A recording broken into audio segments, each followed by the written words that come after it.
पुरानी पेंशन की बहाली के मुद्दे पर प्रधानमंत्री नरेंद्र मोदी की टेंशन कम होने का नाम नहीं ले रही। आपको बता दें कि पुरानी पेंशन की बहाली के मुद्दे पर आंदोलित सरकारी कर्मचारियों ने एक बार फिर से प्रधानमंत्री नरेंद्र मोदी की टेंशन को बढ़ा दिया है। दरअसल पुरानी पेंशन की बहाली के मुद्दे पर आंदोलित सरकारी कर्मचारियों की डिमांड उस समय से और भी ज्यादा बढ़ गई है जब से प्रधानमंत्री नरेंद्र मोदी ने अपने कैबिनेट की बैठक करने के बाद इस बात का फैसला किया कि 8वें वेतन आयोग का गठन किया जाना चाहिए और इसी के नाते से राज्य और केंद्र स्तर के सरकारी कर्मचारियों को इसका लाभ मिलना चाहिए। जैसे ही प्रधानमंत्री नरेंद्र मोदी ने इस बात का ऐलान किया कि 8वें वेतन आयोग का गठन किया जाएगा, इसकी सिफारिशें भी अब तैयार की जा रही हैं। उसी के बाद से पुरानी पेंशन की बहाली के मुद्दे पर आंदोलित सरकारी कर्मचारियों ने इस बात की मांग को उठा दिया है कि 8वें वेतन आयोग के साथ सरकारी कर्मचारियों को पुरानी पेंशन का लाभ दिया जाना चाहिए। और आपको बता दें कि मौजूदा समय में सरकारी कर्मचारियों के अंदर जो पुरानी पेंशन की बहाली की मांग है वो सबसे ज्यादा टॉप डिमांड पर है, यानी कि सरकारी कर्मचारी जो है वो न तो यूनिफाइड पेंशन स्कीम को स्वीकार करना चाहते हैं और न ही नेशनल पेंशन स्कीम को।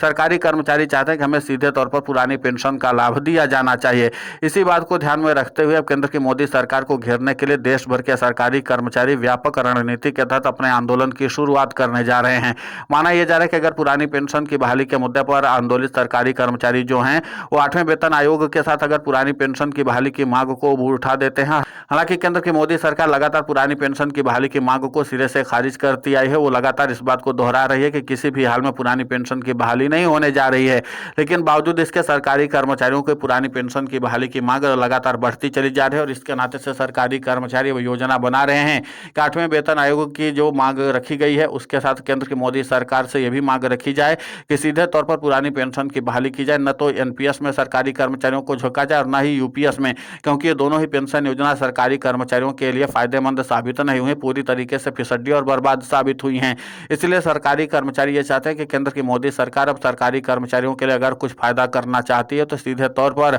पुरानी पेंशन के साथ 8वें वेतन आयोग की सिफारिशें लागू की जाए, जिसके नाते से सरकारी कर्मचारियों को आर्थिक तौर पर मजबूती मिले। अब केंद्र की मोदी सरकार इस मामले पर विचार करने के लिए भी तैयार नहीं कि वो पुरानी पेंशन की बहाली करने जा रही है, लेकिन बावजूद इसके अगर पुरानी पेंशन की बहाली के मुद्दे पर आंदोलित सरकारी कर्मचारी ओपीएस के मुद्दे को ऑन टॉप डिमांड रखे हुए हैं और ये बताने की कोशिश करें कि उनको पुरानी पेंशन का ही लाभ चाहिए, तो फिर आगे चल करके केंद्र की मोदी सरकार को इस पर झुकना भी पड़ सकता है, यानी कि ओपीएस की बहाली करनी पड़ सकती है। अब देखना महत्वपूर्ण होगा कि जिस तरीके से पुरानी पेंशन की बहाली के मुद्दे पर आंदोलित सरकारी कर्मचारियों ने अपनी मांगों को न सिर्फ उठाना शुरू कर दिया है बल्कि इसको धरातल पर उतार करके केंद्र की मोदी सरकार को घेरने की कवायद में सरकारी कर्मचारी जुड़ चुके हैं, क्योंकि सरकारी कर्मचारियों को लगता है कि उनकी व्यापक मांग के जरिए जहां केंद्र की मोदी सरकार ने मजबूरी में ही लेकिन 8वें वेतन आयोग की गठन की मांग को स्वीकार कर लिया है और कैबिनेट की मंजूरी भी मिल गई, जिसके बाद अगर सरकारी कर्मचारी पुरानी पेंशन की बहाली की मांग को भी पुरजोर तरीके से उठाते हैं तो केंद्र की मोदी सरकार को आज नहीं तो कल इस मांग को मानना पड़ जाएगा।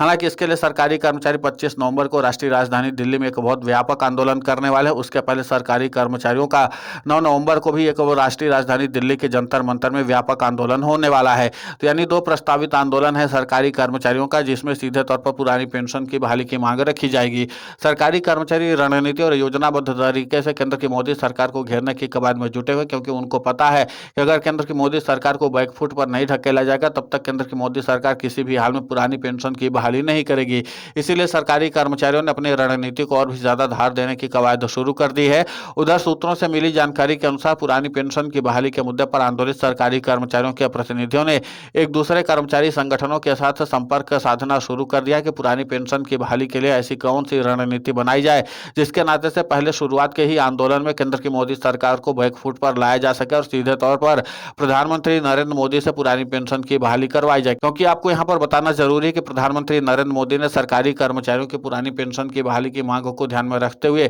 1 अप्रैल 2025 को यूनिफाइड पेंशन स्कीम लागू करने की घोषणा कर दी थी और न सिर्फ लागू करने की घोषणा की बल्कि लागू भी कर दिया था। उसके बाद से ही पुरानी पेंशन की बहाली के मुद्दे पर आंदोलित सरकारी कर्मचारी भड़क उठे थे। अब माना यह जा रहा है कि जिस तरीके से यूनिफाइड पेंशन स्कीम को लाया गया है ये ओपीएस और यूपीएस की विकल्प बताई जा रही है, जिसको सरकारी कर्मचारियों ने पूरी तरीके से सिरे से खारिज कर दिया। सरकारी कर्मचारी किसी भी हाल में यूनिफाइड पेंशन स्कीम को स्वीकार नहीं करना चाहते हैं। आपको बता दें कि इतनी लंबे समय बीत जाने के बाद भी सरकारी कर्मचारियों की स्वीकार्यता लगभग ना के बराबर है। लगभग 70,000 कर्मचारियों ने ही यूनिफाइड पेंशन स्कीम को स्वीकार किया, जबकि केंद्र में सरकारी कर्मचारियों की संख्या जो है वो लगभग 24 लाख है। 24 लाख सरकारी कर्मचारियों में से महज 70,000 सरकारी कर्मचारियों ने ही यूनिफाइड पेंशन स्कीम को स्वीकार किया। तो ऐसे में केंद्र की मोदी सरकार को बैकफुट पर ढकेलने के लिए सरकारी कर्मचारी योजनाबद्ध तरीके से काम करना शुरू कर चुके हैं और माना यही जा रहा है कि पुरानी पेंशन की बहाली के मुद्दे पर आंदोलित सरकारी कर्मचारी बहुत जल्द प्रधानमंत्री नरेंद्र मोदी को ओपीएस बहाली के लिए मंजूर कर सकते हैं और इसी के साथ अपनी मांगों को भी मनवा सकते हैं।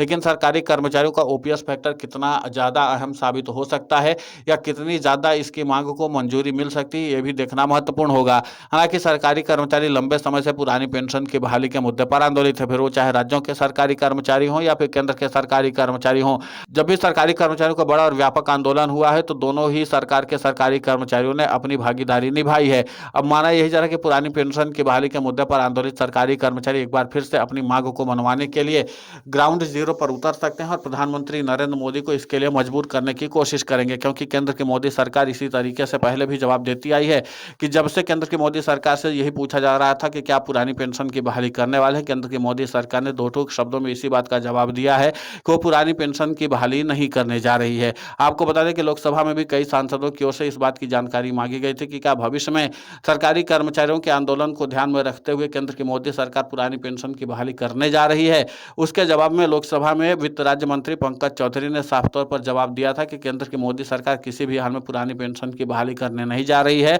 और न ही कोई ऐसी योजना है। तो इसी के साथ यह बात मानी जा रही है कि पुरानी पेंशन की बहाली के मुद्दे पर आंदोलित सरकारी कर्मचारियों को अब रणनीति के तहत ही काम करने की जरूरत है। तो जाहिर सी बात है कि उनको सफलता नहीं मिल पाएगी, लेकिन यह कि 8वें वेतन आयोग के गठन के बाद से ही सरकारी कर्मचारियों ने पुरानी पेंशन की बहाली की मांगों को बढ़ा दिया है और इसी के साथ सरकारी कर्मचारियों ने यूपीएस और एनपीएस को सिरे से खारिज भी कर दिया है। सरकारी कर्मचारियों ने कहा कि यूपीएस और एनपीएस के जरिए सरकारी कर्मचारियों का भविष्य सुरक्षित नहीं रह सकता है। इसमें सरकारी कर्मचारियों को भारी नुकसान उठाना पड़ सकता है और न सिर्फ उठाना पड़ सकता है बल्कि सरकारी कर्मचारियों को ये भुगतभोगी हो चुके हैं, बल्कि उनको पता है कि जिस तरीके से यूपीएस और एनपीएस में घालमेल देखने को मिला है, इसके नाते से सरकारी कर्मचारी अपने भविष्य को लेकर के भी चिंतित हैं। अब ऐसे में देखना महत्वपूर्ण होगा कि जिस तरीके से 8वें वेतन आयोग के गठन के बाद से ही सरकारी कर्मचारियों की पुरानी पेंशन की बहाली की मांग बढ़ गई है, तो क्या केंद्र की मोदी सरकार सरकारी कर्मचारियों की मांगों के आगे झुकती है या नहीं झुकती है? क्योंकि अब सरकारी कर्मचारियों ने इसको अपने नाक का सवाल बना लिया। सरकारी कर्मचारियों को लगता है कि अगर हम अपने आंदोलन के जरिए केंद्र की मोदी सरकार को झुकने के लिए मजबूर करते हैं तो आज नहीं तो कल केंद्र की मोदी सरकार पुरानी पेंशन की बहाली तो करेगी ही। इसी के अलावा सरकारी कर्मचारियों ने कई राज्यों में विधानसभा चुनाव को भी प्रभावित करने की कोशिश की और वोट की चोट का नारा दिया था। उन्होंने कहा कि पुरानी पेंशन की बहाली के मुद्दे पर जो भी सरकारी कर्मचारियों का समर्थन करेगा वो उनके पक्ष में ही रहेंगे और इस वक्त महागठबंधन के नेता ही सिर्फ पुरानी पेंशन की बहाली के मुद्दे पर समर्थन कर रहे हैं, बल्कि एनडीए के नेता तो पुरानी पेंशन की बहाली के मुद्दे पर न सिर्फ दूरी बना रहे बल्कि इस पर कुछ बोलने के लिए भी तैयार नहीं है। कुल मिलाकर के पुरानी पेंशन की बहाली के मुद्दे पर बार या पार की लड़ाई शुरू हो चुकी है। अब सरकारी कर्मचारियों का जादू देखने लायक होगा कि इस बार सरकारी कर्मचारी कितना इंपैक्ट दिखाते हैं। फिलहाल इस पूरे घटनाक्रम को लेकर के आपकी प्रतिक्रिया बहुत महत्वपूर्ण होती है, आप हमें कमेंट करके जरूर बताएं। साथ ही पुरानी पेंशन की बहाली के मुद्दे पर हम लगातार आंदोलित होकर के खबरें चला रहे हैं। आप हमारे समर्थन के लिए चैनल को सब्सक्राइब करें, खबर को ज़्यादा से ज़्यादा शेयर करें ताकि पुरानी पेंशन की बहाली का मुद्दा और बुलंद हो।